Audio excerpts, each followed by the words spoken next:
are ready. SDB, do you think we should give another 2 minutes or we can just start?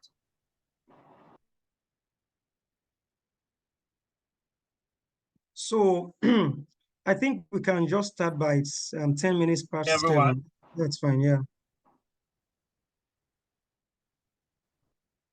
Just like this to improve on the knowledge of professionals and then help ourselves cross career bridges.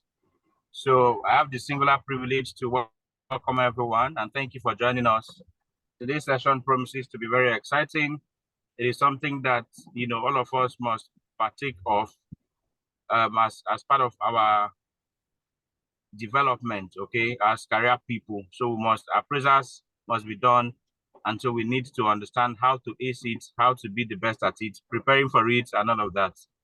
And we are privileged to have in our midst somebody who God has blessed in that line, somebody who is very good at what he does, and having him to share with us today is a very big privilege, and I expect that all of us will make the most out of today's section. So on today's webinar, we'll be having our facilitator, but before I yield the virtual mic to him, I would like to read his profile, you know, just to introduce him. Of course, to those of us who are members of the HPAN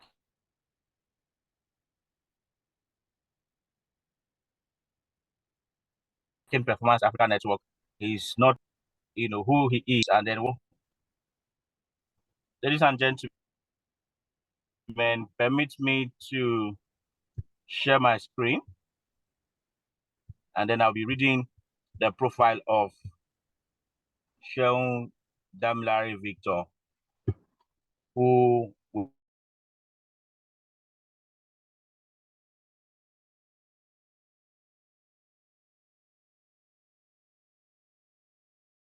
we are privileged to have as can somebody please help me confirm that you can see my screen? Is my screen up, please, from your end, guys? Yes. Hello? Yes, it is. SDB, can you hear me, please? It is. Yes, it is. Loud and clear.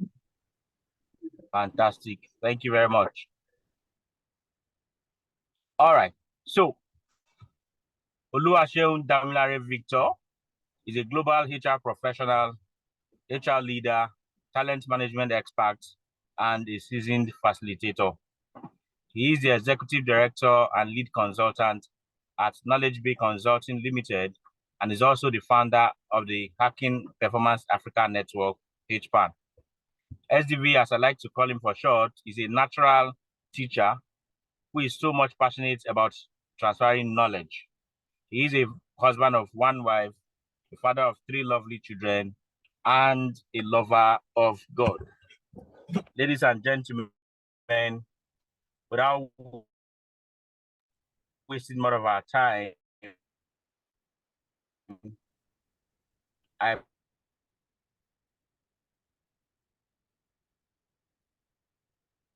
present to you Seun. Thank you, Ijeoma, for that introduction. Good day, friends. Good day, colleagues. Thanks for having me. I'm glad to be here this evening to share and to learn. And like I told Ijeoma, I didn't feel like coming up with any slides. I must be sincere because I wanted the session to be more of an interactive session where I just speak from my heart, then we go into Q&A and ask questions. But he said, no, I should still have a few slides. So I have a few slides. So this evening we will be looking at how to get performance appraisal, the media review rights. And aside those who may not be in HR, I believe for every person who is an HR professional here, you know that it's that time of the year where HR is saddled with the responsibility of coordinating this process. And the first thing I would like to say is that if this is the first time we would make employees have a review with their line manager, then that is not a right practice. Okay? Let me just ask us just one question as we start. Just one question as we start. All right, so just confirm if you can see my screen. Confirm if you can see my screen. Can you see my screen? Just type yes if you can in the chat room. Just type yes. So I want us to begin by answering this question. Thank you to everyone who responded. Thank you for your response. I want us to begin by answering this question. Please look at the question critically. All right. How often should performance feedback be given? So I have 6 options here: on the go, weekly, yearly, quarterly, monthly, biannually. So what's your answer? Can you please go to the chat room and respond? Let's get the conversation going. Oh, I have a lot of sharpshooters here. They've responded already. Thanks, Henry. Thanks, Chima. Thanks, Tunde. Thanks, Promise. Thanks, Ace. David. Wow. Were you expecting this question before? Oh, Esther, somebody says B. Okay. That's David. Esther says A, B, and F. As it says F biannually.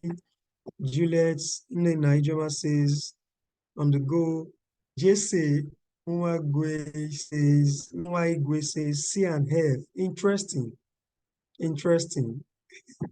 Okay. Okay. So it's a mix of A, B, F, C, A, B, F, C. So on the go passed, weekly passed, yearly passed, and F passed. Nobody chose D and E so far. Interesting. And I would love to know why nobody has chosen D or E, which is quarterly and monthly. Interesting. Okay. If I were to give a prize for answering this question, right? I'm going to be losing some good cash this evening or giving some good money as reward to everybody who chose A. So to all those who chose A, I'm clapping for you. Got it correctly. Okay, so the twist to this question is that giving performance feedback is not same as doing a performance review or appraisal. And so let me start by saying performance management, as we all know, is a subset of talent management. In fact, it's the biggest pillar in talent management. And the other pillars are talent acquisition, total rewards, learning and development, right? And then you have performance management. Okay, sorry, there's also succession planning. All right, those are the pillars under talent management. So performance management is just one and the biggest pillar because it's directly tied to the success of any organization. So performance management is something that should happen every day. And the way I like to define performance management is that it's a process of communication that happens between employees and their line managers throughout the year in order to achieve corporate objectives. That's my simple definition of performance management. So if you unpack that definition, you would see that on a process of communication that happens throughout the year. And when I say throughout, I mean throughout. So giving feedback is what I mean by communication. You shouldn't wait to give feedback for something that happened on a Monday, maybe 1st of January. You shouldn't wait till 30th of January to give that feedback. You know why?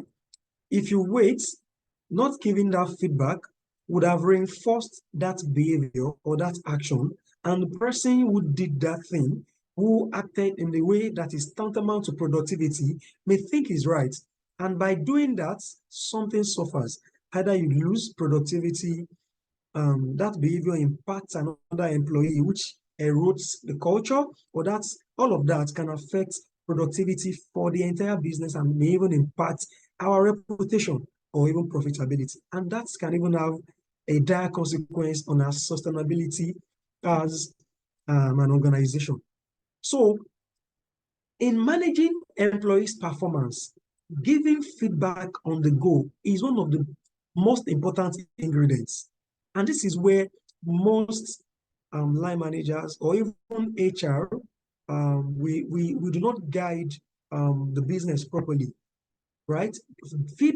Giving feedback on the go is a major critical success factor in performance management. So to draw the distinction again, performance feedback is different from performance appraisal review. Feedback is something that should happen on the go. And that's why the option A is the most appropriate answer. But every other one here can suffice if you are talking about performance reviews or performance appraisal. Review and appraisal, they are just synonyms.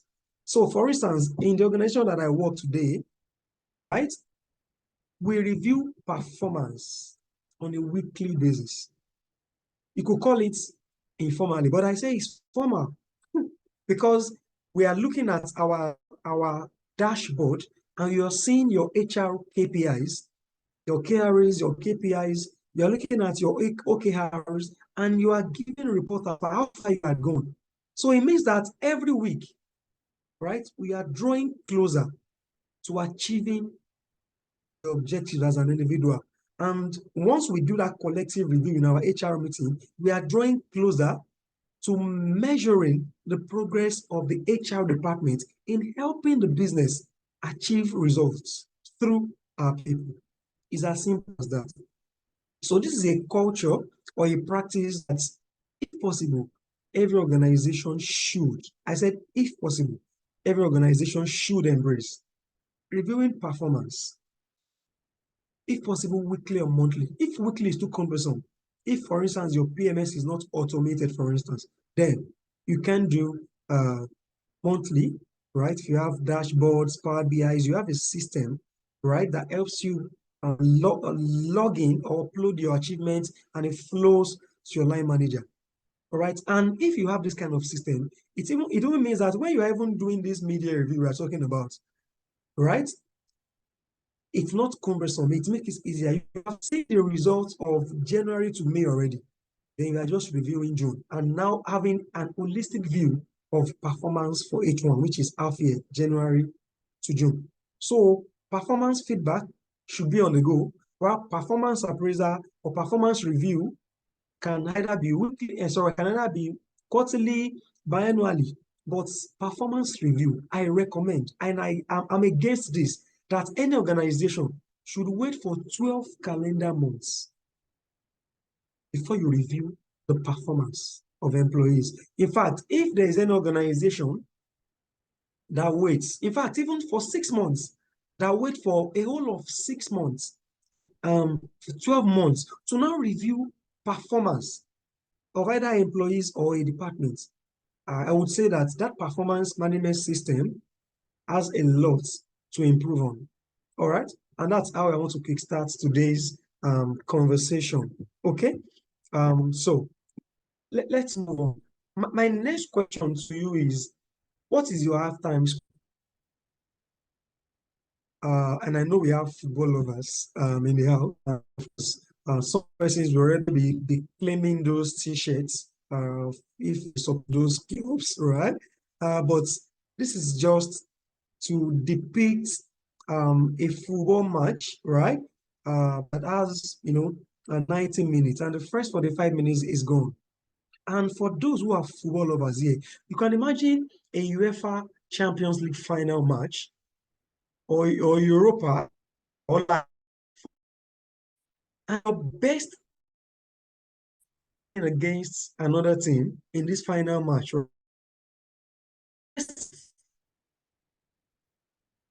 is over and this match remains goalless. How does the coach and the players, how do they feel at that point? That scenario. If your favorite team or the opponent has scored maybe a goal or two, either by luck, either it's a own goal or penalty, whatever it is, and it is 2-0. How do they feel? How does the team that has scored 2 goals, how do they feel during second half? You can see that there are different strategies. Coach that has scored 2 goals is trying to consolidate, ensure that they defend and that nobody scores, that they them, right? And that they keep them at bay, that the opponent does not score, so that they can ensure that they leave the match with 2-0, or in fact, they can show that the strategy is not to allow the match to go into extra time.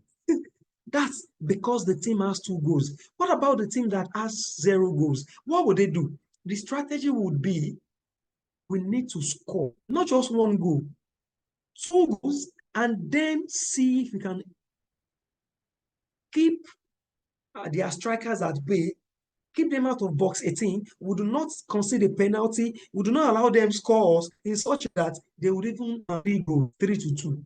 So they will try to keep the match into extra time. And now probably the coach will now plan to substitute, bring in the best so that they can, win the match. So using this analogy of a football match, let's bring this down to our performance.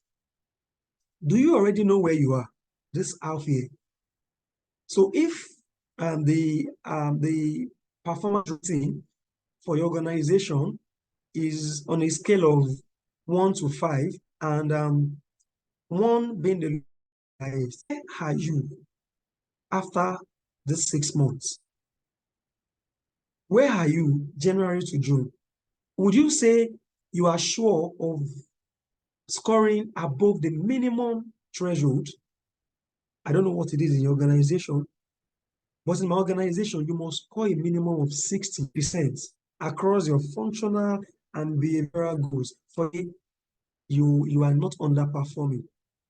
So if, let's take that example as to say that is what happens in your own organization as well. So where are you?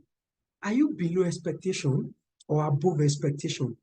If you had 5 objectives, performance objectives or goals that were set for you, how many of those goals have you met? How have you added value to that organization? This question begs for the answer. What is your halftime score? And this is a rhetoric question. You don't need to answer. Begin to ring as we move along in this conversation. So if this is the second time you will be discussing performance objectives with your line manager this year, then it's a wrong practice. You see, I said second time because I know that the first time you discussed was that time where you set the goals or the performance objectives. This should not be the second time. There should have been discussions on where you have been given feedback and you also give feedback to your line manager. So if it's the second time you'll be discussing your performance objective on practice, I'm sure I'm beginning to shake some tables now. If you didn't agree and sign off performance objectives initially, meaning at the beginning of the year, manager, then it is a wrong practice. Align the words, agree and sign off. Now, in performance management, it's important for you who is achieve certain goals, aligns with the line manager, right? If there is no alignment during this mid-year, there's going to be problem, challenges, because you will come back to say, dear Mr. A, recall in January when you said these goals for me, I did not agree to them. I only agreed to 3 of those 5, and it's going to be a challenge.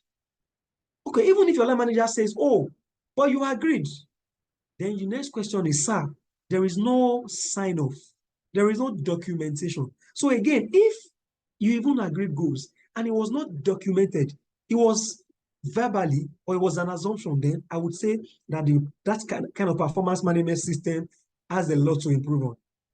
Then lastly, even if you set goals and those goals were not smart until this 6th month or the 7th month during July that I also review, you now want to set smart goals, then practice. Right? When performance objectives, when they are vague metrics, then it becomes a nightmare for the employee and for the line manager. Because how would you measure or improve on something that had no metrics? And you call the SMART methodology: specific, measurable, achievable, realistic, time-bound. So if those performance objectives were not smart ab initio, then it's going to bring a lot of challenges during mid-year review. The next question we want to ask is, can we solve this? Yes, but it would have affected 1 or 2 things. It means that the employee may have just been dissipating efforts, running after shadows, right? Dissipating efforts in areas where those activities may not directly impact or may not positively impact the business. And this is why our performance management system should be effective, should be one that helps us set realistic goals for employees, so that when we come to the mid-year review, we can track, we can measure, we can improve on what we think has not been going well. Let's see. So essentially, what is a mid-year review? I believe we all know what it is, but let's just see what I put here. It's review is conduct to evaluate staff performance. Mid-year non-development goals and change course in a even 6 months is too long a time for us to do. And some businesses still do quarterly, to do a is document, right? Of course, some businesses size, or maybe because their PMS is not automated, right? Maybe their performance management system is still evolving, fine. But that feedback, like I said earlier on when I was opening, is very, very important. So basically, during the biannual review, mid-year review, the major thing we do is to look at the performance of employees, identify if there are knowledge gaps that may have been impacting their performance negatively, revisit the goals we set in terms of their professional development or personal development, and then help them change the course in time, help redirect them back to what? Achieving the goals that can impact the business results. Okay? Through this process, managers can give members feedback that helps them succeed at work, not feedback to criticize or undermine them, right?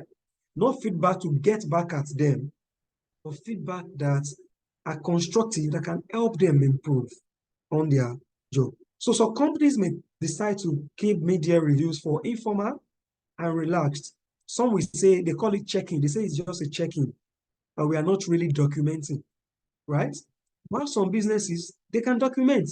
Meaning when they are doing end of year review, they're only looking at performance from July to December. So it depends on what your performance management framework and system is in your organization. All right. So basically, the mid-year review can actually impact whether you get a bonus, whether you get a compensation, whether you get a salary review. All right. Your halftime score can determine how the match will end. What happens in the dressing room, the strategy of the coach, and the commitment and dedication of the players can determine how that final match would end. Same way, what happens at this media review will determine how you and I will end the year. Whether it would be star performers, high potential employees, future business leaders, whether we'll get raises or promotion. All of this will determine. So the halftime score is very important. And what happens in the dressing room and the strategy we come up with is as important as the halftime score. Okay, so let's move on. So let's just look at a few tips. And I'm going to be wrapping up after sharing these tips. Then we can now begin to interact and we try and see how we can answer the questions we have. So just a few things we need to do to ensure we get the media appraisal right. The first is, as an employee, I believe you should have been tracking your achievements. And I advise to when you keep tab of your milestones, your achievements, your activities, maybe your shortcomings, maybe areas where you even failed and all of that, is to have a personal performance tracker. So if your organization, you have an automated performance management system, good for you, because you can always upload every milestone, every achievement in line with your OKR. You can always, upload them and it flows to your line manager in preparation for maybe your quarterly or media review. Fine if you have such a system in your organization. If you do not have, then it's important that before you go into even ask for the media performance review meeting from your line manager, you should appraise yourself. You go back to revisit the goals that you set at the beginning of the year and look at them one by one across the KRAs and the objectives. Did I achieve all my goals? Which ones didn't I achieve? Why? Prepare yourself even before you ask for the meeting. All right? So appraise yourself. So again, this is one fundamental area of performance management that organizations and HR should look into. The input of the employee in their own performance is very, very important. And I speak this way because I've also worked in one or two organizations, okay, I think one majorly, okay, two, where employees do not have a voice, do not have input in their own performance appraisal. I'm sure you'll be surprised, right? The same way I was surprised when I worked there. Whatever the line manager says is final. And that is a very, very wrong practice. How would the line manager or a supervisor just give me a particular fine? Why shouldn't I appraise myself and come to the performance review meeting to justify my performance rating that I gave myself? And then we discuss and agree. And if my line manager has different opinion, he should also come up with his own evidence to back up his position. Then we agree. Because performance appraisal is not an activity that we do based on sentiment or gut feeling. No. It is what? It is an evidence-based process of reviewing achievement vis-a-vis goal sets. So it's evidence-based. So if you appraise yourself, in fact, apply the right performance metrics. If, for instance, the rating scale in your organization is a 5 rating scale, 1 being the lowest, 5 being the highest. So of course, the midpoint is 3. And if midpoint 3 is meet expectation, then 2 is below expectation, then 1 will be far below expectation. Then going to 4 above midpoint will be above expectation. Then 5 will be far above expectation.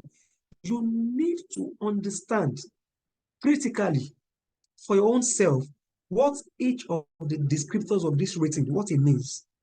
What 1 means, what 2 means, what 3 means, what 4 means, what 5 means, and apply them appropriately when rating yourself. You have to be objective. Do not give yourself a 5, which is far above expectation, where you were just above expectation, because far above expectation is not same as above expectation.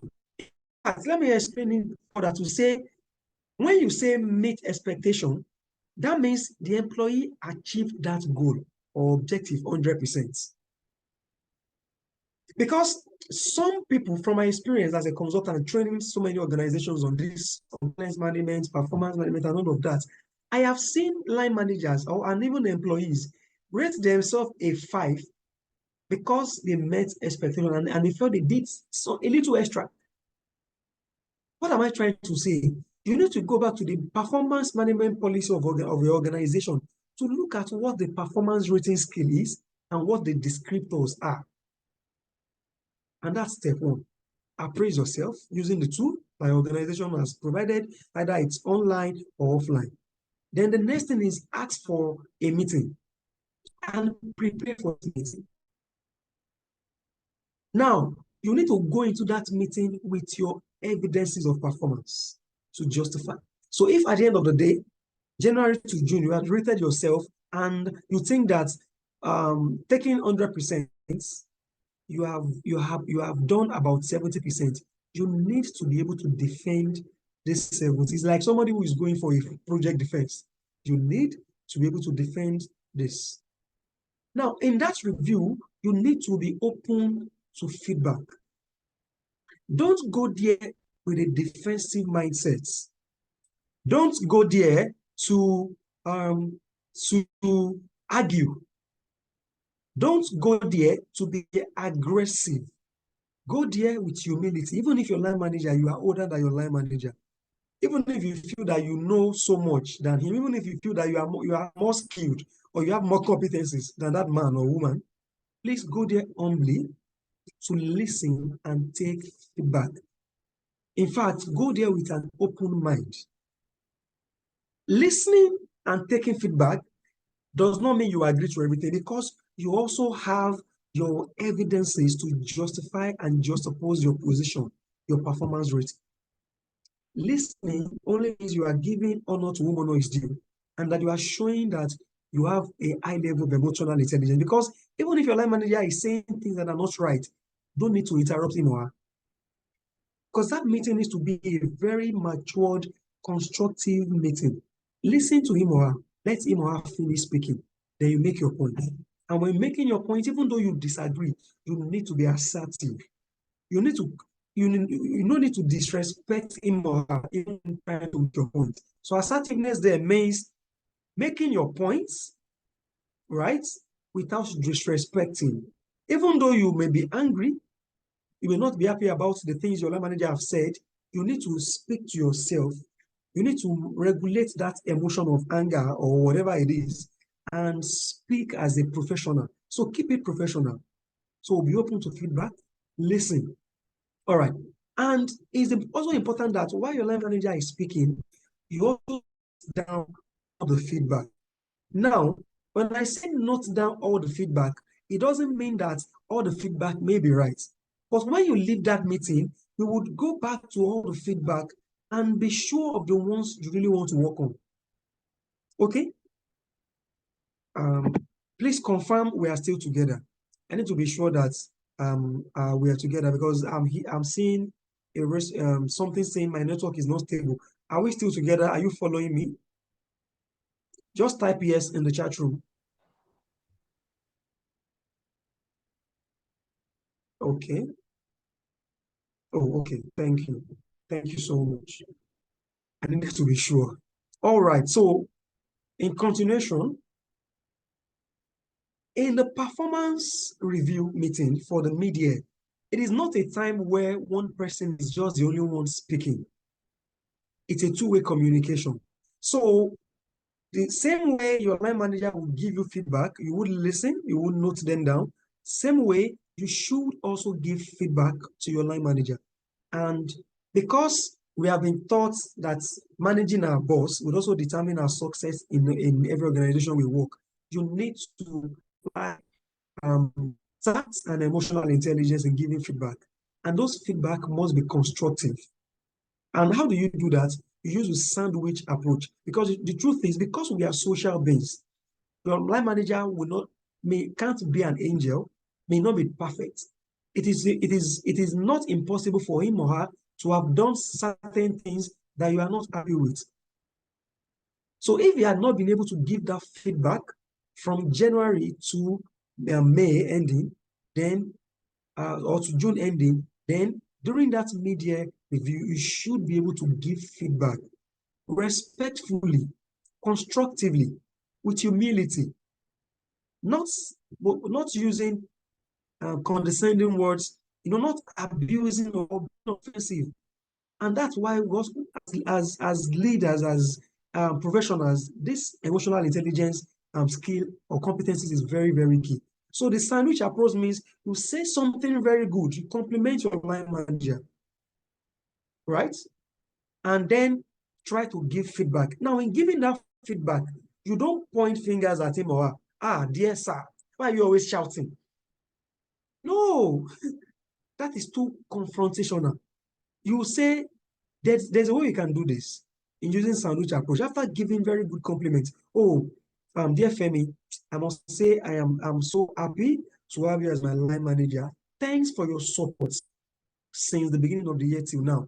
I wouldn't have achieved all of these milestones without your continuous support. Every time I need help, I come to you and you always come through and all of that. First, you have what?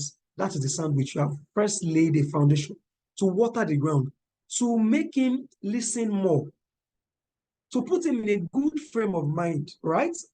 Then the next thing is to now give the feedback about what the person is doing that you don't like. Do not be confrontational.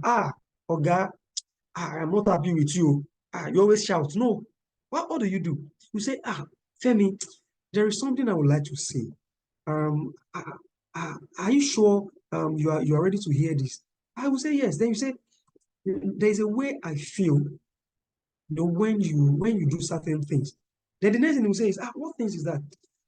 I'm not always happy when sometimes in our conversations in a meeting, you say certain things to me in the presence of my own direct reports, and those things get at me. It makes me feel like I am not doing what is right. It makes me feel like I am, it makes me feel disrespected. You can see you are talking about how you feel.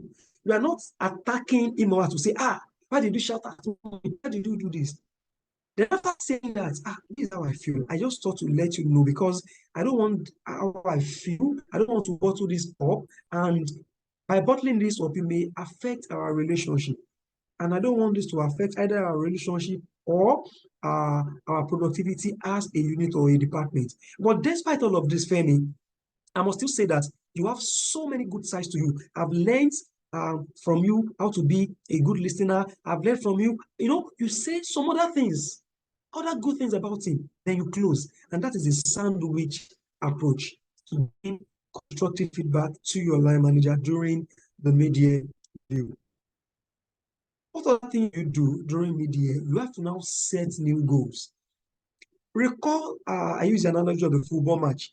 In the dressing room, after the halftime, where the final match of the World Cup, UEFA or Europa or La Liga, is goalless, the strategy should change. Coaches or players do not continue playing the same way they played in the first half and they didn't give results. So, and this is the essence, bringing this down to performance appraisal or review.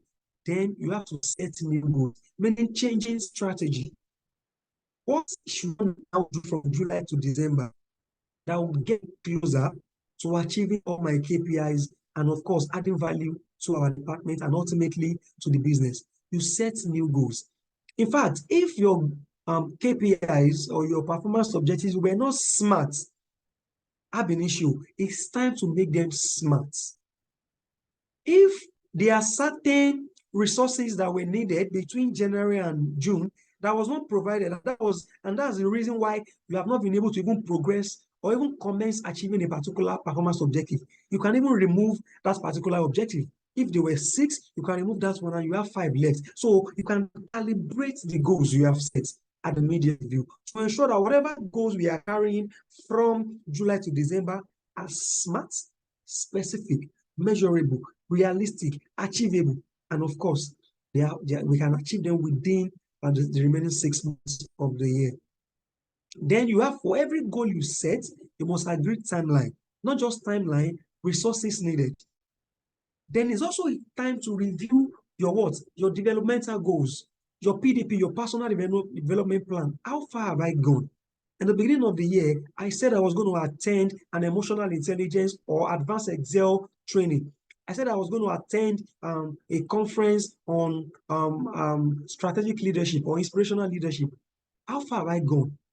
I said I was going to learn presentation and public speaking skills. How far have I gone? And this is not just looking at trainings that the organization has sent you for. What about how you have invested in yourself? So whatever personal development plan you had at the beginning of the year, it's time to review how far you have gone and then ask for support from a line manager, and then he or she can also ask for support from the business if need be. Then in this performance review session, it is very important that you ask the right questions. And I always advise, and best practice is ask open-ended question. Dear Femi, what do you think I have done so well from January till now? Open-ended. Then you allow him to, he will tell you the things you've done so well. After that, dear Femi, can you mention to me 3 areas you think I should have done better? Then he responds, dear Femi, is there any behavior, any attitude that you think I should improve on? Then he responds, you listen, he responds. Dear Femi, what are the top 3 priorities for you and for the business for the rest of the year that you want me to focus on? Dear Femi, which areas do you need my support as your direct reports for the rest of the year? Or dear Femi, what are the priorities of the MD of our organization that you want you and I to work on together for the rest of the year? These are some of the questions you need to ask. Dear Femi, is there anything that keeps you awake at night that you really want to deliver for the business? How can I help in help you achieving that? These are questions we should ask during the mid-year performance review. So you focus on asking the employee their biggest achievements in the last 2 quarters. You talk about their core strengths and areas you think they can improve. Don't call it weakness. Always call it improvement areas. And when giving such feedback, right, be constructive. Don't condemn people. Don't criticize. Everybody loves to be respected. Everybody loves to be praised. In fact, the mid-year review, if you had not given recognition or awards to these employees who have outstanding achievements, it's time to recommend them for such recognition by the business. Then you ask them, what were the challenges you faced in the course of the year? Now, this is the line manager to the employee now. What were the challenges you faced in the course of the year? What areas did you need help that you get help from me as your line manager? How else should I support you for the rest of the year for us to achieve our departmental goals? These are questions that we should ask. And these are best practice questions, ways to ensure that we have an engaging conversation, an interesting and fruitful one during the mid-year review. And these 10 steps I've given, they are just a few. There are many more, but I thought these are the basic ones. So let me continue. So going back to point 1, where I talked about reviewing your KPIs and appraising yourself, you need to go back to that your goal setting template. Either it's online or it's offline. For instance, this is an OKR goal setting template. You can see you have the key results areas, you have the functional objectives, you have your KPIs, you have your weights, you have your rating scale. I am showing us this to inform and remind us that this is like a sample. And for those who use the OKR, which is objective and key results goal setting system in the organization, this is what it would look like. You have your key results areas, you have your functional objectives, you have your KPIs, and KPIs are basically metrics that helps you measure the achievement of a particular objective. Then for all the goals you have, all the objectives you have, you will have them equal to 100, right? Then you have weight. And weighting here means that the most important objective that will contribute the highest value to your department or to business will carry the highest weight. So across your KRAs, one of them will be the most important. And what is this informing you as an employee during mid-year review? It means that for the objectives that carry the largest weight, you must ensure you excel in them, because the higher the performance rating score on this particular objective that carries higher largest weight, the higher performance score you would have, or rating score you would have. So go back to this template and study how the goals were set for you. What's the distribution of the weights? That on all your goals, especially the ones that carry a very biggest weight here, or the largest share of the weight distribution. Now, this is just an OKR setting template. All right. So, if depending on the system you use, try and even rate yourself and see where you fall. Okay. And the next one here is a balanced scorecard that looks at the 4 perspectives: financial, customer, internal process, and learning and growth. So depending on the kind of organization you work, whether you use the balanced scorecard or the OKR, right, which are the 2 major, goal setting templates in the world now, right? You need to revisit that goal setting template. If you have not been tracking, because like I said earlier on, you should have been tracking till now. You should have known. But if you do not, it's not late. Before the end of June, you need to appraise yourself. Visit your goal sheet, right? And appraise yourself, whether you use OKR or the balanced scorecard. All right? So the difference between the balanced scorecard and the OKR are the 4 domains, right? So the balanced scorecard focuses on 4 domains of the business. So we're saying, as we are looking at any business, the business performance, we are looking at financial and non-financial. And the non-financial has 3 subsets, which is the customer, the internal process, and the learning and growth. So revisit these templates, appraise yourself, right? And see where you are, even before you ask for the meeting, like I said earlier on. So what should you do next? You need to keep following up with your line manager. If you have asked for support, for resources that you need, you need to keep tracking your achievements. You need to even envisage challenges that you may face, right? For instance, I work in an organization that is very, very sales-oriented and high-performance culture, right? So for the commercial function, we know that because we are into sales of beverages, dairy products, and all of that, right? We have low season, we have our high season. So for employees who are in sales or marketing, for instance, or retail operations, we understand that we are in the rainy season. And so July, August, September, there will still be rain, even into October. Then before the rain stops, that means we are envisaging that sales may be impacted because of rain. That is, final consumers may not buy as much beverages, but they would buy our dairy product, because during rainy season, because the temperature, there is a bit of cold, rains are here, people would buy more of our dairy product, that's evaporated milk, either powdered or whatever, to make their coffee or tea.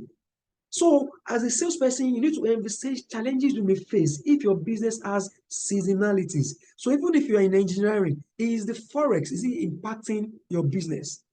Is the economy micro or macro? Is it impacting your business? So envisage challenges and find what solutions even before those challenges come.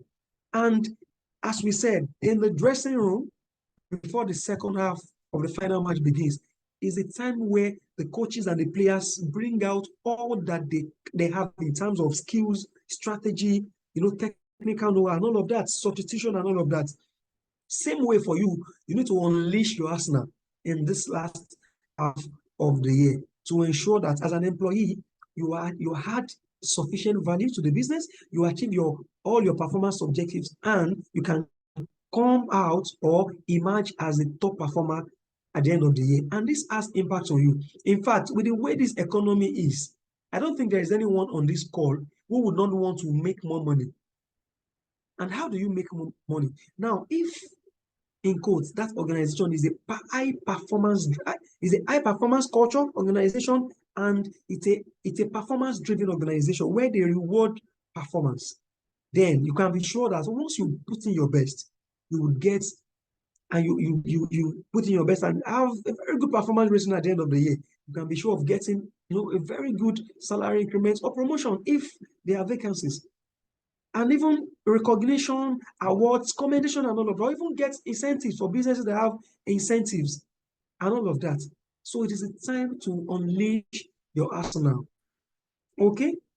So, ladies and gentlemen, I think this is the end of. Okay, lastly, just I wanted to bring this also to our remembrance. All right. So, like I said earlier, you need to understand how your organization, how they rate performance, what the final rating scale is, and determine to achieve, in line with something that will give you a good reward. So this is an example of a rating scale, not just rating scale, final rating scale. So I haven't done the appraisal for employees, right? Depending on the kind of framework you have. Some organizations, they look at functional objectives, they look at behavioral parts, 70-30, 60-40, some 50-50. So whatever your performance management framework is, at the end of the day, every employee would have what we call a final performance rating. Imagine if this is the final performance rating for your organization, right? Where do you want to fall? Do you want to achieve a 5? Do you want to achieve a 4? Do you want to achieve a 3? I'm sure there is nobody on this call that will want to achieve anything less than a 5 or a 4. But it is good to have dreams. It is good to have wishes. But the only thing that can actualize those is what? Action. Is when we put our dreams into actions and we achieve those goals. So whether you end at 5 or 4, then it's in your hand. The ball is in your hand. So once the referee blows the whistle for the commencement of the second half, then whatever the strategy was in the dressing room, is now time for the players and especially the players now to deploy, to interpret that strategy of the student. I know strategy is what? A plan on paper. But what matters is what? Execution. No strategy can translate into results without execution. In fact, there is this saying that, strategy without execution is mere hallucination. So whatever you would end at the end of the year is in your hands. So the ball is in your court. Determine where you want to be. But the reality is, from my experience, not every employee would end at a 5 or a 4. While I do not wish anybody to have a 3, a 2, a 1, the ball is in your court. But reality is, when we do, from at least my 15 years of professional experience, when we do performance calibration and we run our bell curve, you will still find 1 or 2 or a few people in 1, in 2. Most of our employees will be in 3 and all of that. And you have, so based on the 70-20-10 principle of the bell curve, 70% of employees will be average or a little above average in their performance. 10% will be on below expectation, and the 20 will be your top performers, high potential employees. All right. So, ladies and gentlemen, friends and colleagues, determine where you want to end in terms of your performance rating for the end of the year. And I believe whatever you can conceive, you can achieve. The ball is in your court. Ladies and gentlemen, I hope you've learned something. Do you have any questions? It's time for Q&A. Thank you for listening. Ijeoma, over to you. Wow. Thank you very much, SDV. Personally, I wasn't expecting anything less. So I promise you guys, that we have one of the best in the field of Ijeoma, sorry, you are echoing. Maybe you have 2 devices on or something. You are echoing. Hello. You are echoing. Go ahead, please. Okay. I guess it's network. Okay, so thank you very much, SDV. I want to believe you guys can hear me now. Thank you so much for sharing your knowledge. You did justice to it, and we are very grateful. So, guys, can you please go on the chat box to give some virtual round of applause, claps, and appreciation to Seun? I'm sure we've learned a number of things. So let's just show some appreciation for the knowledge that he has shared with us. I want to believe that in the course of his presentation, we took down questions, or we noted some things that we would like to, have him clarify more about. So this is that time where we want to take questions. If you want to speak into the mic, that's fine. Do well to unmute yourself and then ask your questions. If you also choose to, type them on the chat box, I'm sure we'll be able to read them out and then respond to, or give Seun the opportunity to respond to the questions if you type them. So we promise that it will be quite interactive. So this is that time now. Please go ahead and let us get your perspectives, your questions. He made mention of the peculiarities of our various organizations. So if there's any aspect of the bits that your organization does that you would like more clarity about, or you want to ask questions about, this is the time. Please go ahead and let us get a few questions. We've done almost 1 hour, and we do not intend to keep people too long. This is Sunday evening. So please, if you can get your questions quick enough, I think it will be better for us. Okay? Yes, I can see the virtual class. Thank you very much. Thank you. Ijeoma Henry is raising his hand. Oh, okay. All right. Henry, you have the virtual floor now. Please go ahead and ask your question. All right, thank you so much, Ijeoma, and thank you, SDV, for sharing with us tonight. Quite an insightful section. I mean, my notepad in itself is filled up already. I would just like to ask a question around, you had mentioned that you usually use some tools to help improve that review process, such that you do your weekly check-ins and all of that. So I'd just like to ask, are there any specific tools or platforms you could recommend, for conducting some of this weekly tracking and, even the quarterly media reviews? Yeah, thank you, Henry. So basically, what works in one organization may not work in another. So if your PMS is automated, good for you. You would have customized it in line with your performance management framework, meaning if you want to be doing quarterly reviews. So once employees set the goals and performance objectives for the year, then there will be a prompt before it's mid-year. And in fact, every week, anytime, employees can upload their achievements, because every performance objectives, you break it down into actions, activities, all right? And once that particular action is done, you take it, it flows to your line manager. I don't want to advertise any performance management software, but of course, there is one that we all know in Nigeria, even though, there is one that is famous in Nigeria, Seamless HR, and there are a lot of them. There is also one that is famous globally, which is Success Factor, SAP Success Factor, and there are a lot of them. Like I said, I don't want to advertise any. And I also know organizations that through HR working with the IT department, customize something for them. Organizations differ.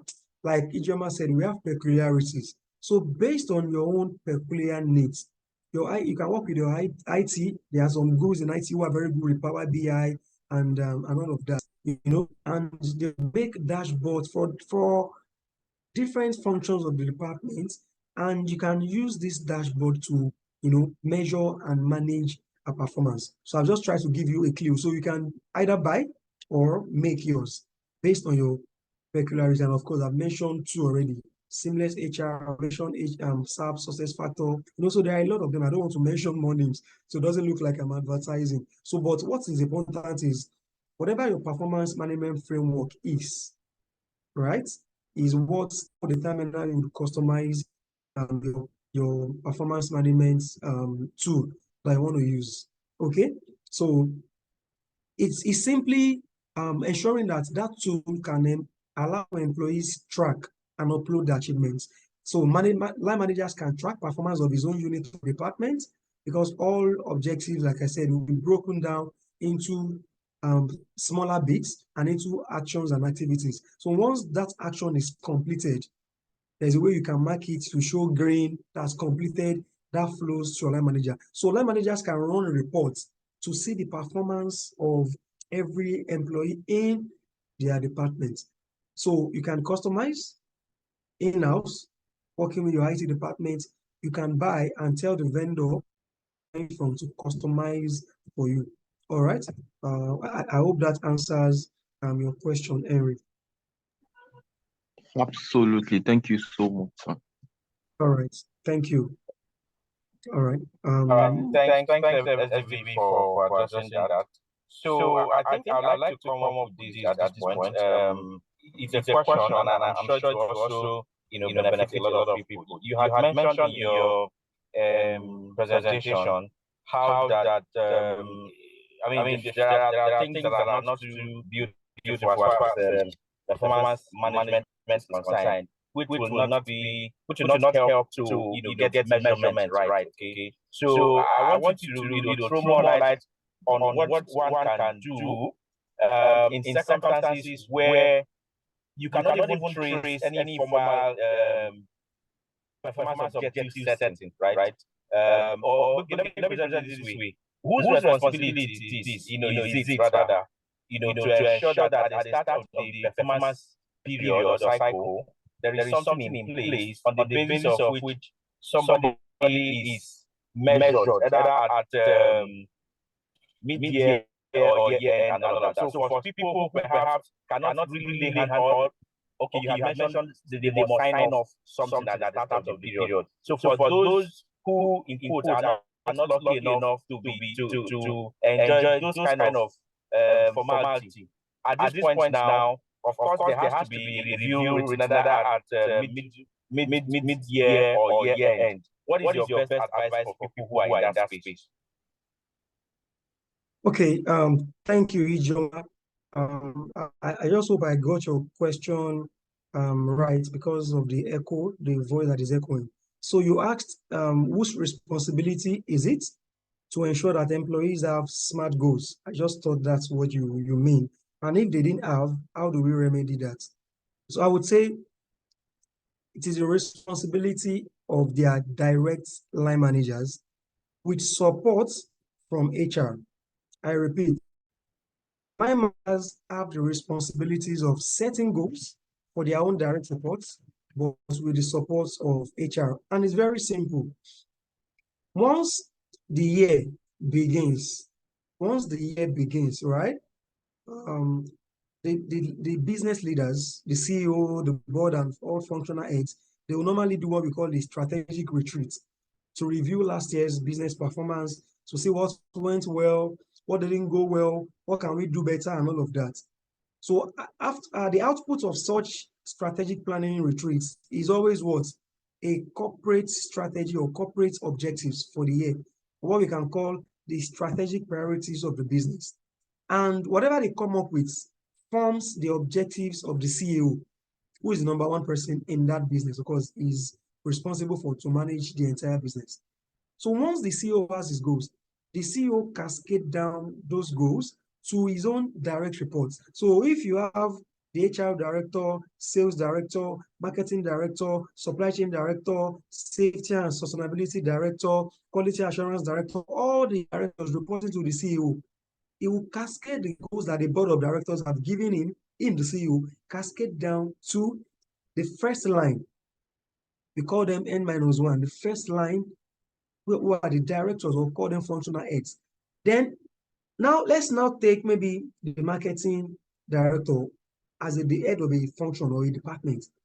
It is a function of the marketing director to ensure that the CEO's goals that was cascaded to him or her, that he or she cascade down to his own direct reports, maybe like a brand manager or a market insight manager, whatever, depending on the nomenclature.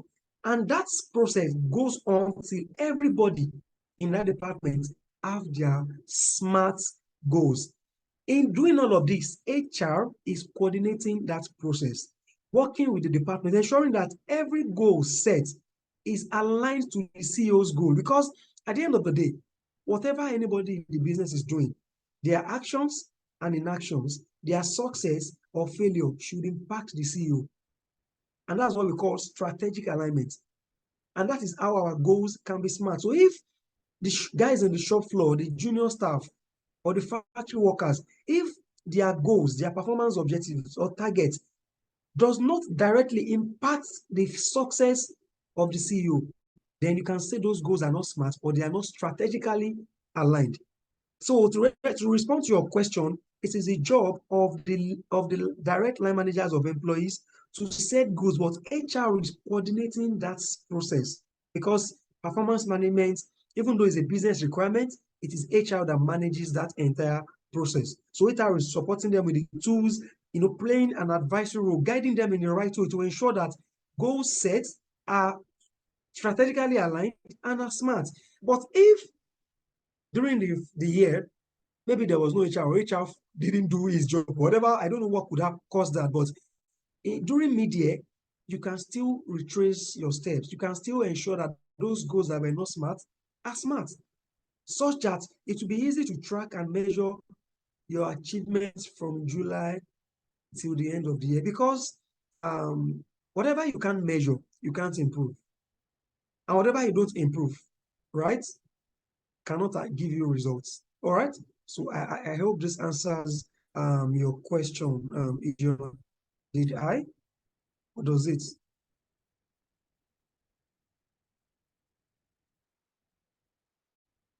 Can anyone hear me? Is Ijeoma here?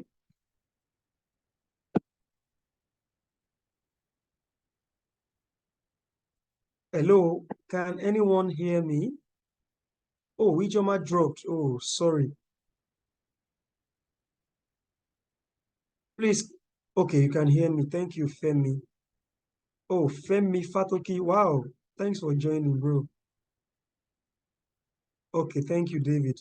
Ijeoma, are you back? Oh, you didn't even hear my response. I got a bit of it, but I was thrown out, but I'm back now. Okay. Thank you. Do we have more questions before we wrap up? All right, so are there more questions, people? Let me see the chat room if there's anyone. Okay, I don't seem to find anyone. So is there any other thing that somebody would like clarity on, or even if you want to contribute, perhaps you want to bring up what happens in your business that you like others to benefit from, please, by all means, we would like to have it because we're all learning together. We're all helping each other.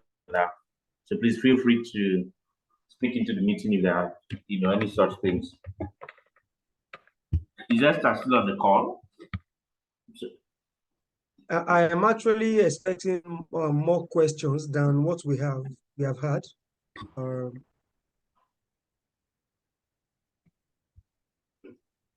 So, like Ijeoma said, do we have anyone who wants to contribute? Not even a question. We want to. Okay, Ijeoma, there's a question. Femi says, from the employee's perspective, what happens when you are not sure what the performance management strategy is? It's a problem. It's a big one. I would say it's a failure of the business and of HR, because one of the very good ingredients of an effective performance management system is that every employee understands what's good means, like what high performance is, what underperformance is. The performance management policy should not be hidden. In my own business today, we have a shared drive where all company policies are there.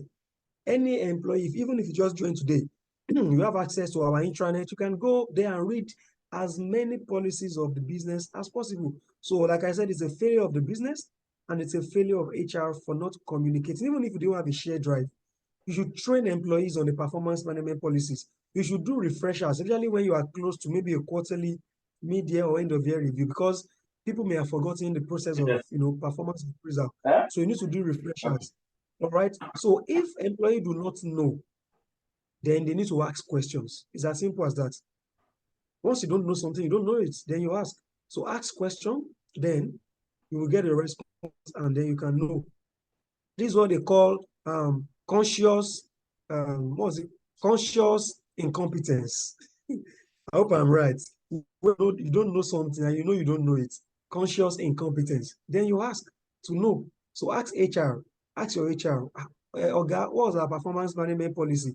What was our performance management strategy? What was our direction as a business? Are we all out to improve our customer service? Are we all out for profitability? Are we all out for cost savings? Are we all out for innovation or to automate our processes as a business? You need to ask questions. So once you ask, I believe you would get answer. And if you are not getting answer, I would say there's a greater problem. So it's either the person you're asking does not know, or there is no strategy, or there's no policy. Don't mind me, I'm just jesting, but I think I've been able to answer your question. Please confirm my thanks, SDV. So thank you for that question, Femi. I think it's a very beautiful question. Just to add to what my brother SDV has said, I think that, look, there are people who are fortunate, so to speak, to work in organizations where all of these are set up. There are also there are businesses which, that are at various stages of their life cycle, beginning, growing, maturity, and all of that. So I want to speak directly to my fellow HR professionals on the call, that things like these present opportunities for us to actually put our feet on the ground and then have some things on ground. Okay, it is okay for there not to be one before you joined, but whatever that can happen in that direction that would be against your name will be a very beautiful legacy that you can leave behind as an HR professional. And now, if you are not an HR professional, like SDV mentioned, there are people to ask. Now, I'm taking it from the angle of what if there is actually nothing on the ground? I think that you should concentrate on ensuring that you support your line manager to deliver on what he needs to do, without you bothering so much about how it's going to be measured or what it will lead to. I think that we should not be discouraged by the fact that there is nothing so formal, okay, in the direction of performance management. But an employee who is delivering value, whether there's a formal or structured process of measuring it or not.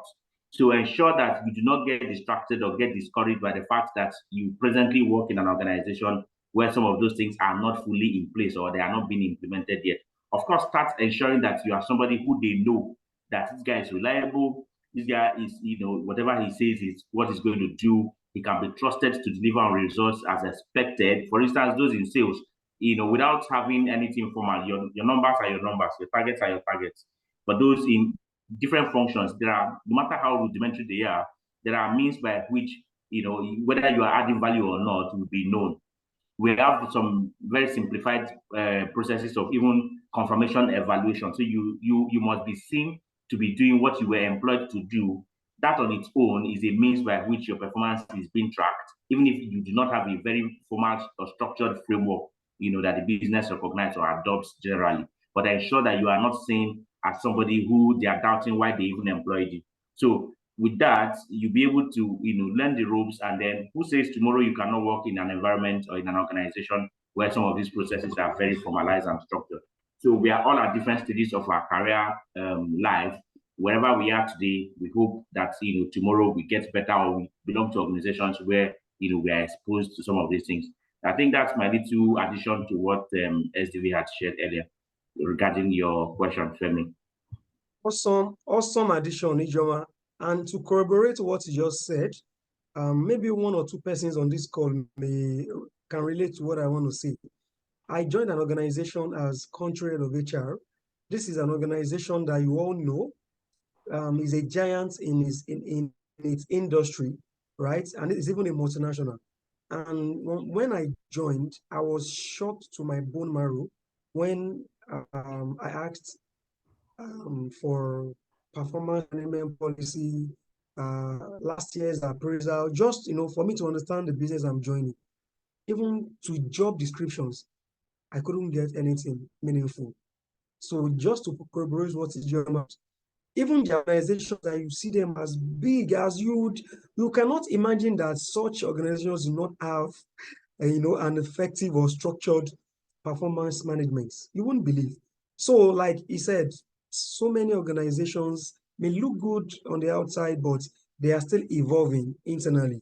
They are going through their struggles. So, like he said, as HR people, it's time for you to make that change happen. And it's an opportunity for us to shine as HR people to add in good books of that organization and even of the industry. Okay, so when I joined, I had to launch a new performance management, system for the organization. We did a lot of work around culture change, started from JD, launched new policies, So I'm not surprised if they are not the organizations who are still in that position.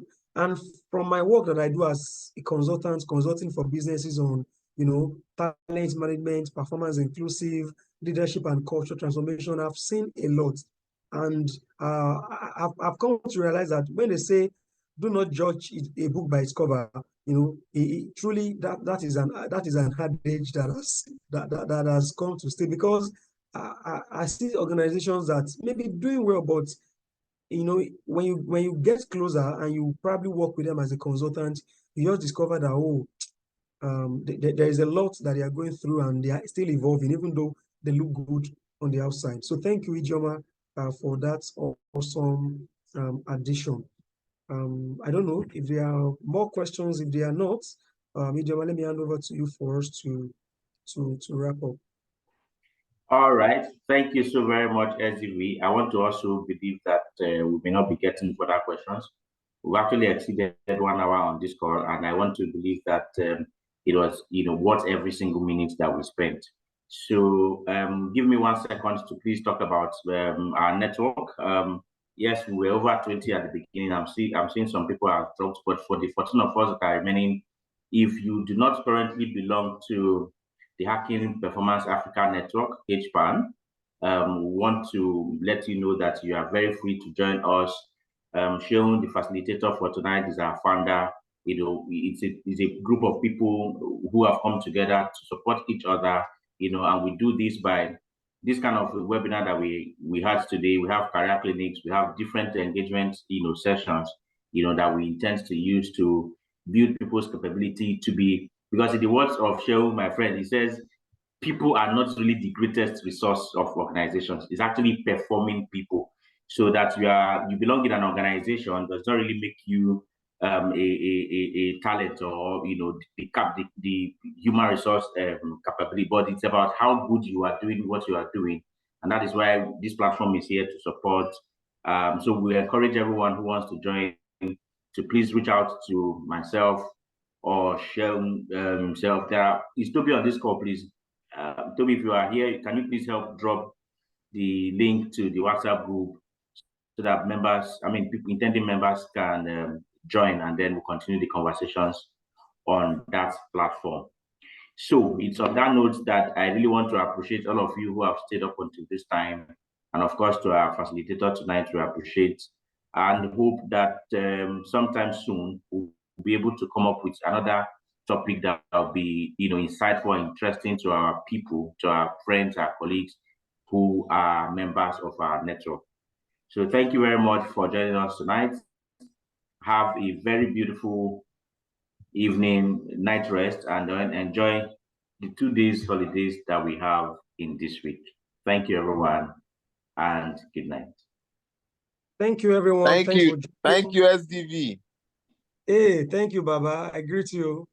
I greet you especially. Yes, sir. Thank you so much. Thank you. I greet you. IJ, thank you. Hey, now I see your voice. Oh, I know your voice now. Now I see share the link. Hold on, Has anyone shared the link? Nobody has shared the link. Oh, Toby, please share the link. Is Toby on the call still? Let me see.